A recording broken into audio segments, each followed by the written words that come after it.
Vamos abrir a palavra no livro do Apocalipse, capítulo 11. Diz assim a palavra do Senhor. Foi-me dado um caniço semelhante a uma vara, e também me foi dito: dispõe-te e mede o santuário de Deus, o seu altar e os que naquele adoram.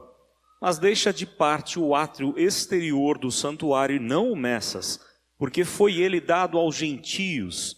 Estes, por 42 meses, calcarão aos pés a cidade santa. Darei as minhas duas testemunhas que profetizem por 1260 dias, vestidas de pano de saco. São estas as duas oliveiras e os dois candeeiros que se acham em pé diante do Senhor da terra.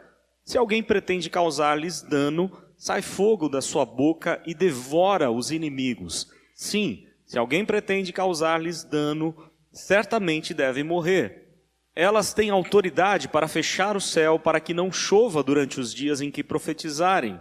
Têm autoridade também sobre as águas para convertê-las em sangue, bem como ferir a terra com toda a sorte de flagelos, tantas vezes quantas quiserem. Quando tiverem, então, concluído o testemunho que devem dar, a besta que surge do abismo pelejará contra elas e as vencerá e matará, e o seu cadáver ficará estirado na praça da grande cidade, que espiritualmente se chama Sodoma e Egito, onde também o seu Senhor foi crucificado. Então muitos dentre os povos, tribos, línguas e nações contemplam os cadáveres das duas testemunhas por 3 dias e meio, e não permitem que esses cadáveres sejam sepultados. Os que habitam sobre a terra se alegram por causa deles, realizarão festas e enviarão presentes uns aos outros, porquanto esses dois profetas atormentaram os que moram sobre a terra. Mas depois dos 3 dias e meio, um espírito de vida vindo da parte de Deus neles penetrou, e eles se ergueram sobre os pés, e aqueles que os viram sobreveio grande medo. E as duas testemunhas ouviram grande voz vinda do céu, dizendo-lhes: subi para aqui. E subiram ao céu numa nuvem, e os seus inimigos as contemplaram.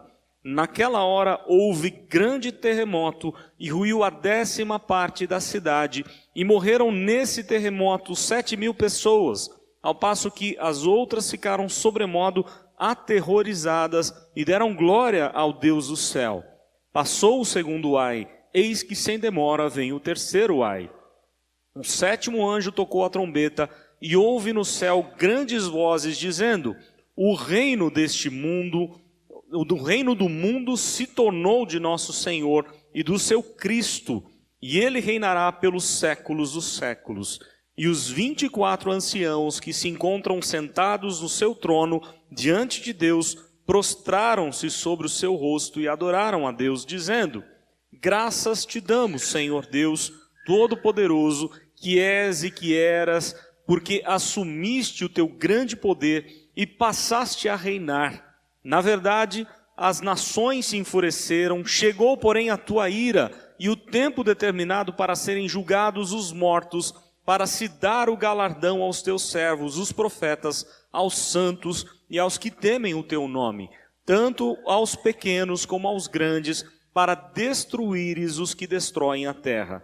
Abriu-se então o santuário de Deus que se acha no céu, e foi vista a arca da aliança no seu santuário, e sobrevieram relâmpagos, vozes, trovões, terremoto e grande saraivada. Oremos mais uma vez. Te damos graças, Deus, por tua palavra, e pedimos que esse texto tão precioso possa fazer sentido à nossa vida, ao nosso coração, e o teu Espírito ilumine a nossa mente, aplique essa verdade maravilhosa que o Senhor trouxe a nós, e o teu Santo Espírito, ó Deus, com toda a liberdade possa agir no nosso coração, no nosso meio, e assim, ó Deus, aplicar de maneira bem prática para o nosso dia a dia, dando-nos um coração cheio de alegria, de confiança e de certeza de que somos do Senhor, e de que o Senhor está conosco, de que nós não estamos sozinhos por esse mundo, mas que o Senhor é conosco e tem uma missão para todos nós como igreja. Por isso ajuda-nos, ó Deus, a compreender cada dia mais a Tua palavra e a entender o nosso papel no corpo de Cristo. Pedimos Tua bênção, orando em nome do Senhor Jesus. Amém. Nós estamos já estudando há algum tempo o livro do Apocalipse e infelizmente há uma tremenda confusão quando se pensa em Apocalipse. Aliás, não só confusão. Esse talvez seja um dos livros menos lido ou menos compreendido e deveria ser o contrário. Nós como igreja deveríamos ler mais, beber mais dessa escritura, porque ela tem ensinos preciosos. Eu lembro e compartilhei aqui na quinta-feira que há mais ou menos 10 anos atrás, quando comecei a expor Apocalipse para a classe de jovens, que durou cerca de 2 anos estudando o livro com os jovens. Mas é interessante que alguns jovens se aproximaram e disseram assim: pastor, eu não vou para a classe, porque eu morro de medo do Apocalipse. E a pessoa não foi mesmo, né? E eu, mesmo depois de eu falar para ela, não é isso, a Bíblia, a palavra de Deus, o Apocalipse, tem coisas maravilhosas para nós, é encorajador estudar o Apocalipse. Mas ainda assim a pessoa falou: não, eu tenho medo do Apocalipse, porque assistiu filmes, leu alguns livros, e infelizmente, de maneira equivocada, muitas lições são trazidas no livro do Apocalipse. Quer ver um detalhe? A literatura apocalíptica não é profecia. É interessante que Apocalipse contém profecia. Se você pegar lá no primeiro verso, vai falar que é a profecia deste livro, mas não é o gênero literário do livro. O livro é uma literatura apocalíptica que surgiu nos 400 anos de silêncio, quando o povo de Deus, desesperado por um Messias, por um Salvador, começou a ansiar a volta de Cristo, o desejo da vinda do Messias. Então a ideia do livro do Apocalipse é trazer conforto para a igreja. Eles querem um libertador. E a ênfase da literatura apocalíptica é mostrar quem é o nosso libertador. Então, o livro não é profecia. Profecia fala sempre para frente. Apocalipse fala passado, coisas passadas, coisas do presente e coisas do futuro. Coisas que ainda estão para acontecer. O grande engano das pessoas é achar que esse livro só fala das coisas dos últimos tempos, quando o livro não foi escrito com esse propósito. O livro foi escrito com o propósito de confortar a igreja perseguida pelo imperador Domiciano. Então o desejo de Deus, usando João, é confortar, encorajar a igreja a permanecer firme e fiel ao Senhor e confiante no Senhor diante das lutas, das batalhas da vida. E agora nós nos deparamos com um texto, ainda antes daquela trombeta, da última trombeta, o último ai a ser tocado. São 7 trombetas que são tocadas no livro do Apocalipse, e nós nos deparamos ainda um pouco antes dessa última trombeta a ser tocada, mostrando o nosso papel. Qual o nosso papel como igreja? O que Deus requer de nós, o que Deus faz em nós como igreja, o que Ele espera que façamos nesse mundo, enquanto a última trombeta não é tocada. A última trombeta refere-se à volta de Jesus, quando aí não mais haverá pregação do Evangelho, não mais haverá tempo de conversão. O dia aceitável é agora, enquanto a igreja milita, a igreja batalha, a igreja anuncia as grandes coisas que o Senhor fez por nós. Então o livro vai falar do ministério da igreja e de uma forma marcante, brilhante. Eu queria então compartilhar algumas coisas que ele nos ensina. Os 2 primeiros versos vão mostrar o quanto Deus ama a igreja. Deus cuida da igreja. A igreja é propriedade exclusiva do Senhor. E aí João recebe, na visão, ele recebe uma ordem. Foi-me dado um caniço semelhante a uma vara, e também me foi dito: dispõe-te e mede o santuário de Deus e o seu altar, e os que naquele adoram. Olha só, ele recebe uma missão. Pega uma vara de medir, um caniço, cerca de 3 metros, baseado em Ezequiel, porque Ezequiel e Zacarias têm a mesma missão dada por João, medir o templo. Lá em Ezequiel são 3,2 metros, 3,20 no caso, né? Então a ideia aqui é uma vara de medir, e ele tem que medir o templo. Mas é curioso que ele não está preocupado com todo o complexo do templo. A palavra aqui é mais enfática. Foi-me dado um caniço semelhante a uma vara, e também me foi dito: dispõe-te e mede o santuário de Deus. E eu queria que nós lembrássemos um pouco como é que era o templo lá no tempo de Jesus, até um pouco antes, mas principalmente o templo, no tempo de Jesus, o templo que João viu construído, o templo construído por Herodes. Os irmãos devem lembrar que havia um pátio dos gentios, que ficava ao redor.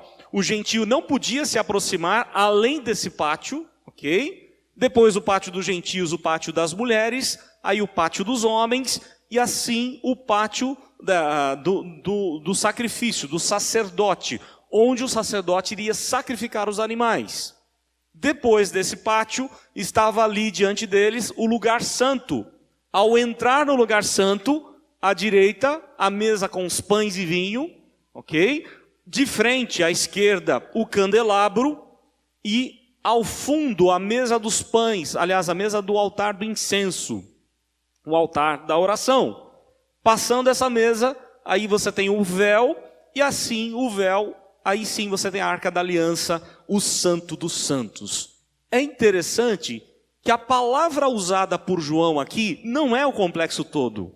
Ele está se referindo ao Santo dos Santos, Messa o Santo dos Santos. E segundo o apóstolo Paulo, na teologia paulina e no Novo Testamento, quem é que passou a ser o Santo dos Santos? Os irmãos lembram?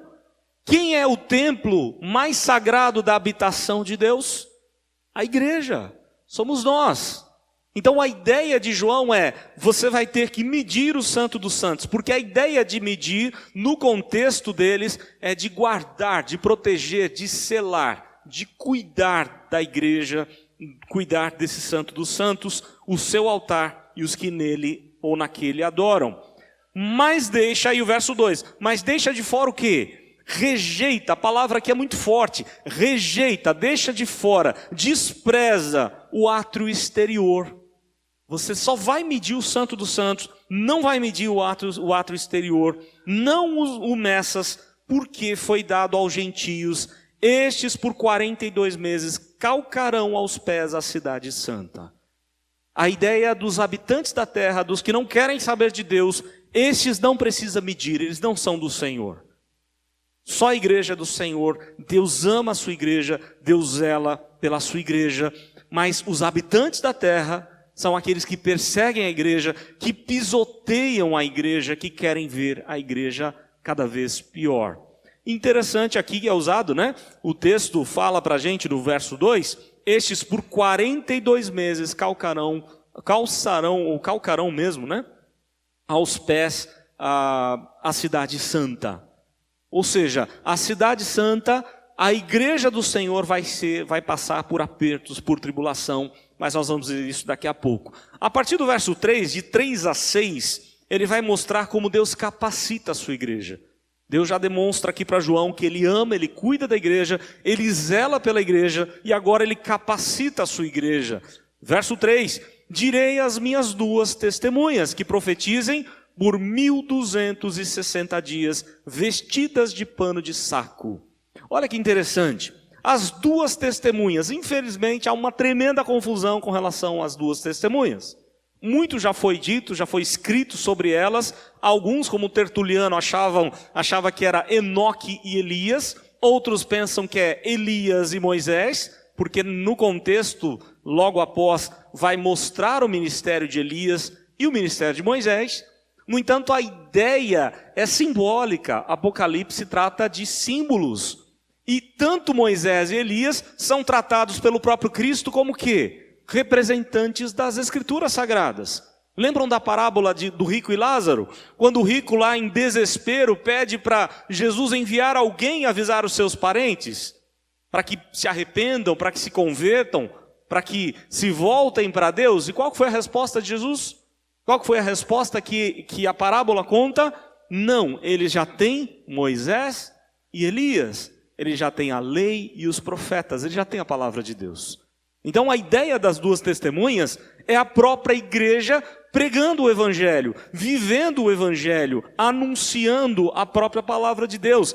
Então, infelizmente, há pessoas como, surgiu aqui, eu vou dizer o nome do autor, né?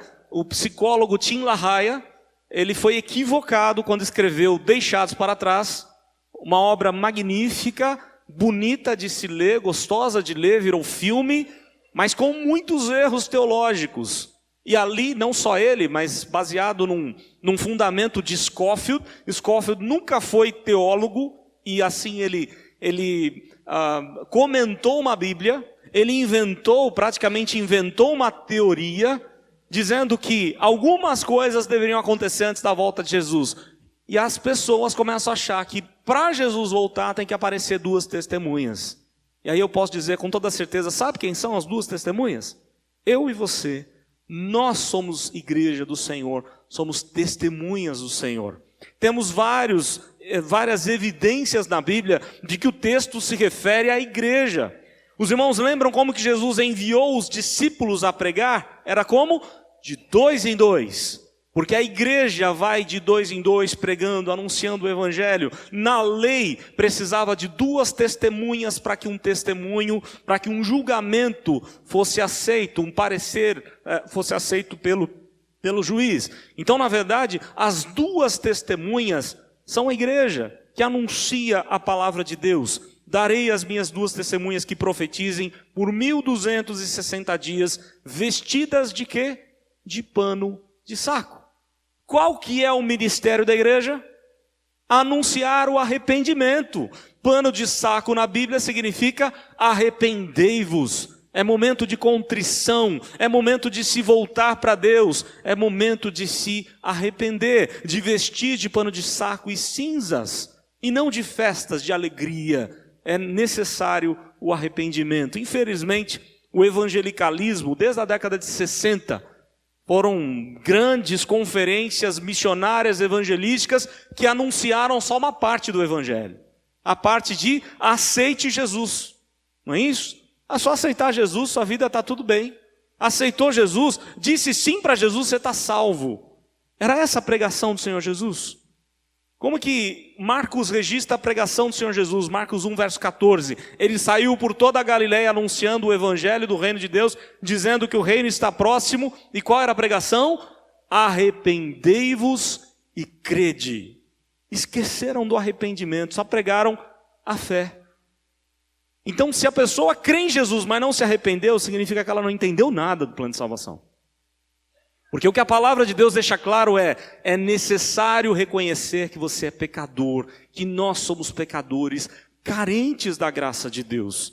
E assim reconhecer, confiar que só Deus pode pagar o preço do nosso pecado. A igreja anuncia o arrependimento, é tempo de se arrepender. As testemunhas são as 2 oliveiras, verso 4, e os 2 candeeiros que se acham em pé diante do Senhor da terra. Uma citação de Zacarias 4, quando ali, na volta do exílio, há 2 representantes messiânicos, o sacerdote Josué e Zorobabel. Zorobabel representando a linha do Messias, do rei, e Josué representando o sacerdócio. Porque o que Deus estava preservando, preparando para a chegada do Messias, os 3 ofícios. Quais são os 3 ofícios de Cristo? Profeta, sacerdote e rei. Em Zacarias você tem o profeta, aí você tem o sumo sacerdote Josué, e você tem Zorobabel representando o governante, o rei. Depois Neemias vai assumir esse papel de Zorobabel, e Esdras vai assumir o papel de Josué. Então, Deus está preservando os ofícios do Messias. De novo, a ideia é a igreja sendo empoderada, capacitada pelo Espírito Santo de Deus, porque lá na figura de Zacarias, é o poder do Espírito que capacita a igreja, que fortalece a igreja e que leva a igreja adiante. Então o verso 4 é uma referência direta a Zacarias 4, algo que já aconteceu e que ainda acontece até o nosso tempo. Verso 5, se alguém pretende causar dano à igreja, sai fogo da sua boca e devora os inimigos. Sim, se alguém pretende causar-lhe dano, certamente deve morrer. Olha a referência do fogo da boca. Os irmãos lembram de algum texto assim? Apocalipse são citações de coisas das Escrituras. Lembram que Jesus disse lá em Atos 1:8, recebereis poder ao descer sobre vós o Espírito Santo e ser-me-eis testemunhas, tanto em Jerusalém, Judeia, Samaria, até os confins da terra. Lá em Atos 2, na descida do Pentecostes, o Espírito Santo veio em forma de língua, de fogo, de poder, capacitando a igreja para testemunhar. Quando a igreja prega a palavra, quando sai fogo, e a ideia de fogo aqui é poder da boca da igreja, esse poder é uma referência à própria pregação do evangelho por meio da igreja. Deus capacita a igreja com o poder do evangelho. E elas têm então autoridade para fechar o céu. Lembram do texto de Jesus, Mateus 18? A igreja tem autoridade. Quando duas ou mais testemunhas de Cristo estão reunidas como igreja, ela tem autoridade para fechar, para abrir, tem a chave dada pelo próprio Cristo. Elas têm autoridade para fechar o céu, para que não chova durante os dias em que profetizarem. Ministério de quem? De Elias, do profeta Elias. Da mesma forma, na sequência, tem autoridade também sobre as águas para convertê-las em sangue. Ministério de quem? De Moisés, né? Para convertê-las em sangue, bem como ferir a terra com toda sorte de flagelos, tantas vezes quantas quiserem.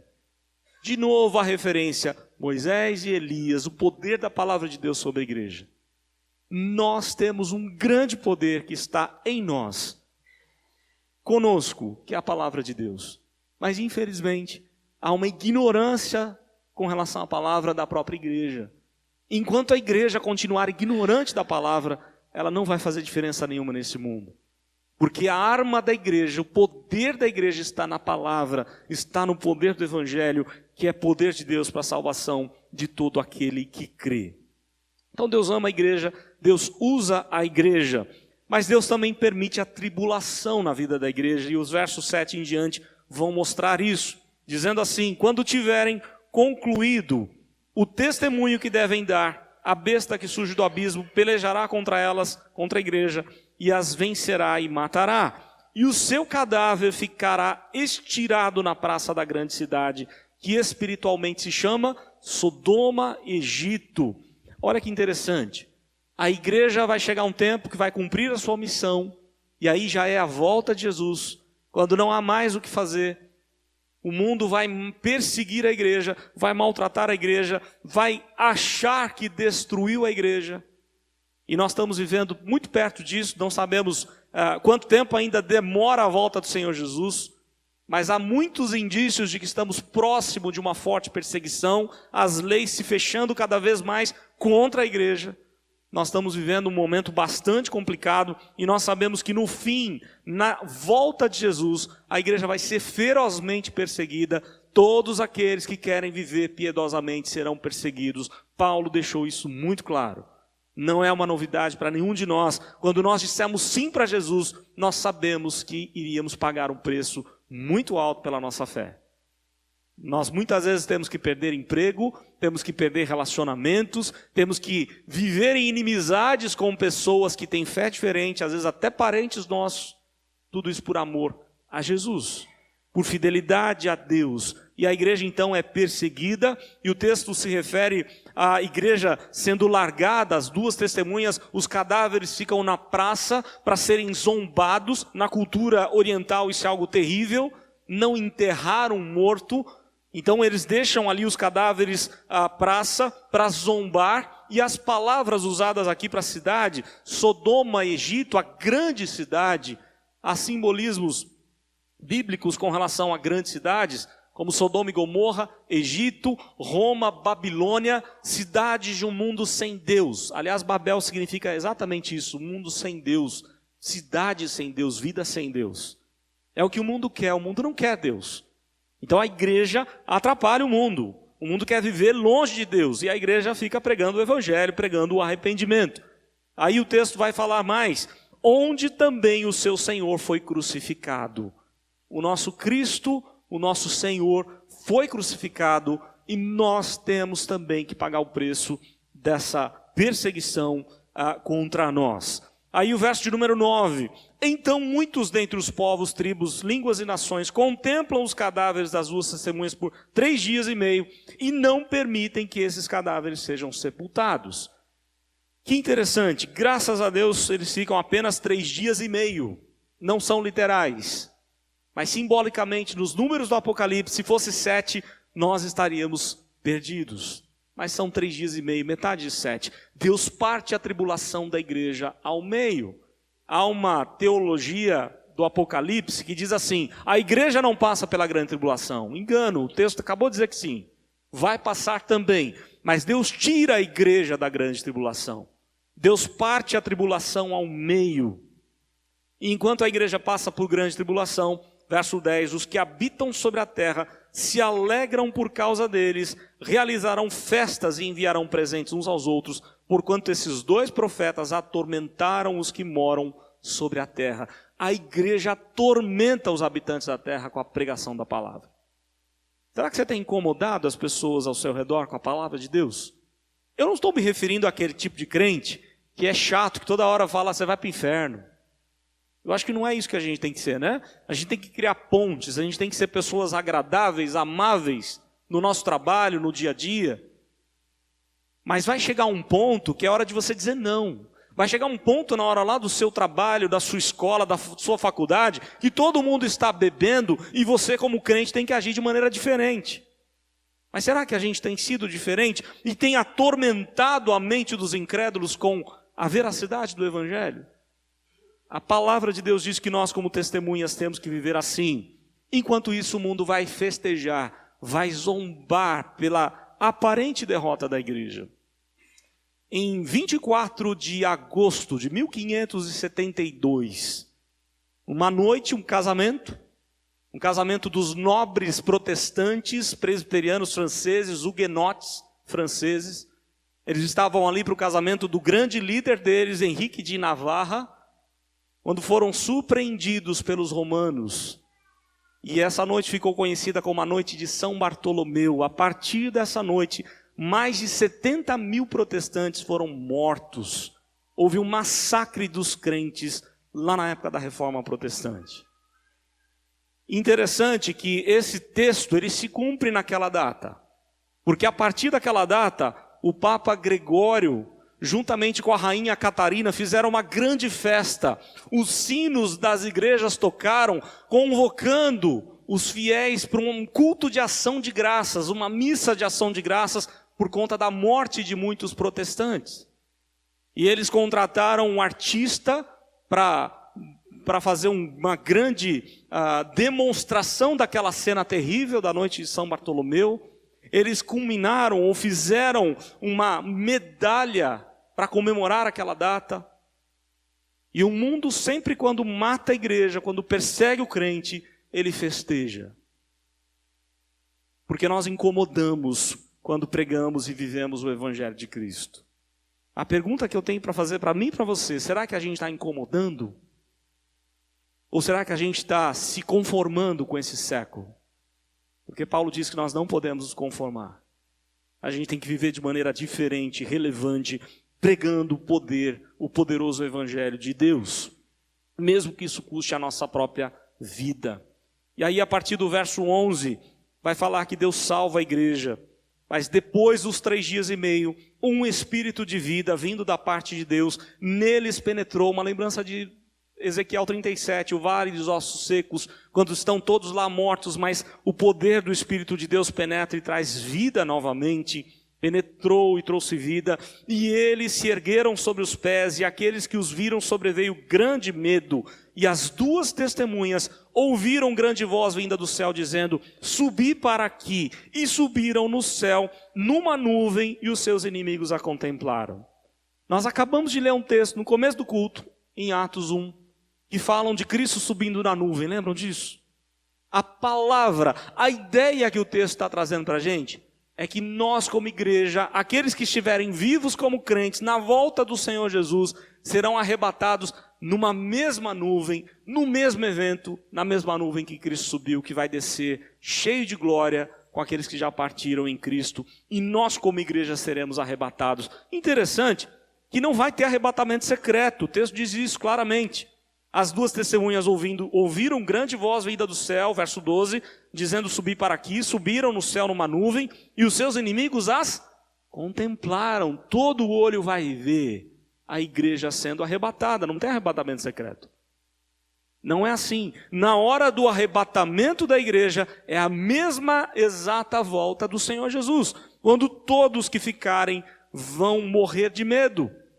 Olha o verso 13, naquela hora houve grande terremoto, ruiu a 10ª parte da cidade, morreram nesse terremoto 7.000 pessoas, ao passo que as outras ficaram sobremodo aterrorizadas. E aí passaram a fazer o quê? Dar glória a Deus, mas não dá mais tempo.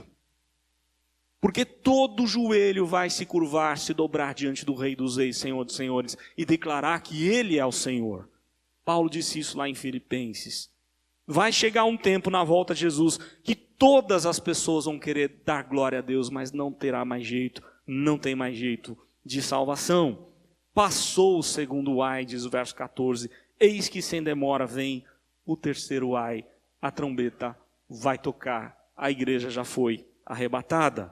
E aí o texto diz, o 7º anjo tocou a trombeta e houve no céu grandes vozes dizendo, e aí um louvor maravilhoso do céu, e também foi feito aqui na terra por um homem, né?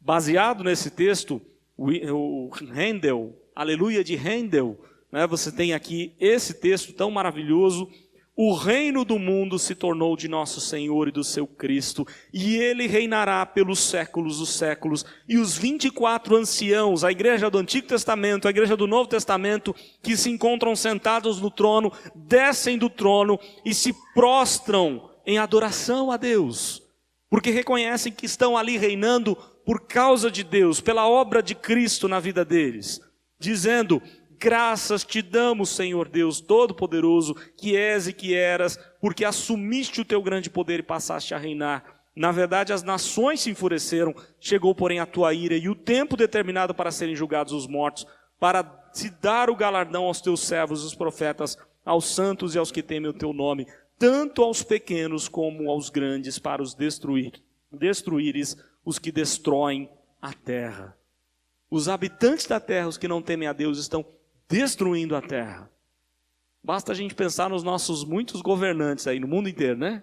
Só fazendo bobagem. Só destruindo a terra. E Deus está só lá contabilizando. Deixa esses caras com Deus. Eles vão prestar contas diante de Deus. Porque o reino de Cristo é total. Mas ainda não é total, né? Ele reina, mas ainda não. Ou seja, o total vai ser na sua volta, quando todos esses serão julgados, aqueles que destroem e que habitam a terra. E o verso 19 diz assim, abriu-se então o santuário de Deus, que se acha no céu, e foi vista a arca da aliança no seu santuário, onde Deus reina, a arca da aliança, e sobrevieram relâmpagos, vozes, trovões, terremotos e grande saraivada. A maioria das manifestações aqui aconteceram em momentos marcantes para o povo de Deus. A entrega da lei por Moisés, vários desses acontecimentos estão na entrega da lei.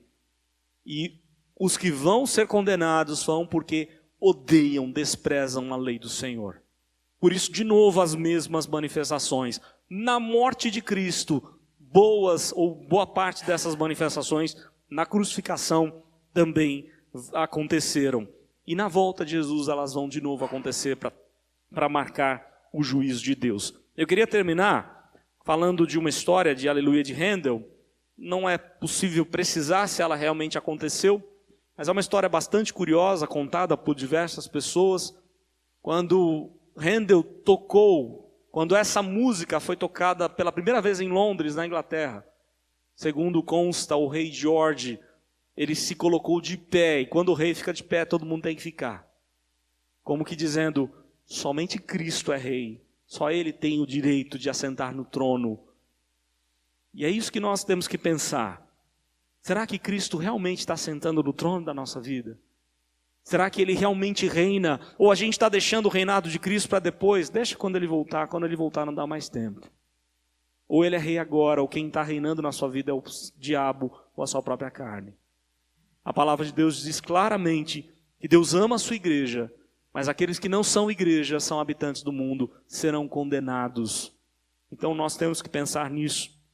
Como está a nossa vida, a nossa caminhada com Deus? Quem é o nosso rei? Onde está Cristo? Não existe aquela ideia de crente carnal. Você já ouviu essa história? Do crente carnal? Ou seja, Cristo está vivendo no meu coração, Ele só não está reinando, mas Ele vive no meu coração.